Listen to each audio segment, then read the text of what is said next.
Okay, so this is a function has a removable discontinuity if it's either not defined or not continuous there, but we can define it or redefine a new function that is continuous at the issue point. So we have some function f of x equals 2x squared plus 5x minus 7 over x minus 1. Show that it has a removable discontinuity at x equals 1 and determine what value for f of 1 would make f of x continuous at x equals 1.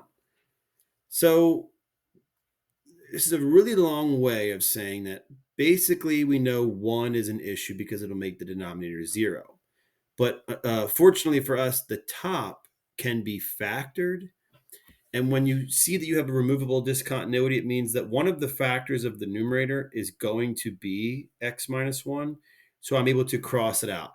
So when I cross out that factor, that's basically me removing the discontinuity. So I can just rewrite f of x by factoring the top. And how you factor this is up to you. There's a bunch of different methods. I teach in class the MUDS method. But really, this is just going to factor to 2x here, x here, two numbers that multiply to negative 7. So let's see, that'll be, like this. This will be 1. This will be positive 7. Let's see here. I get 2x squared minus 2x plus 7x, which gives me plus 5x times negative or plus negative 7. So this is the factored version of the top. 2x squared plus 5x minus 7 factors to 2x plus 7 times x minus 1. Now, notice x minus 1 crosses out on the top and the bottom. So this function would look the same. This function would look identical to this function with the exception of there would be a hole at x equals 1. So we can rewrite this as just 2x plus 7. Now, substituting in 1 is no longer an issue. If I plug 1 in, I get 2 times 1 is 2 plus 7, I get 9.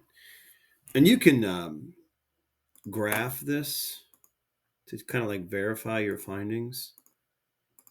I'll put a fraction bar there. We have 2x squared plus 5x minus 7 on top. And I have x minus 1 on bottom. So if I do a standard window, it looks like a line. It looks like this line, right? 2x plus 7. But see, if I plug in 1, if I hit trace 1, whoops, go back to that graph.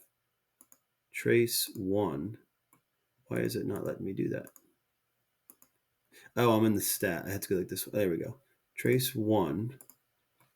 There's no y value because there's a hole there, right?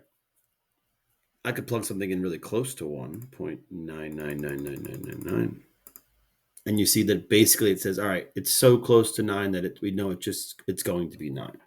So there's more than one way you really can do this, but the most obvious and correct way to do it is to rewrite it with the factors and cross out any common factors in the numerator and the denominator.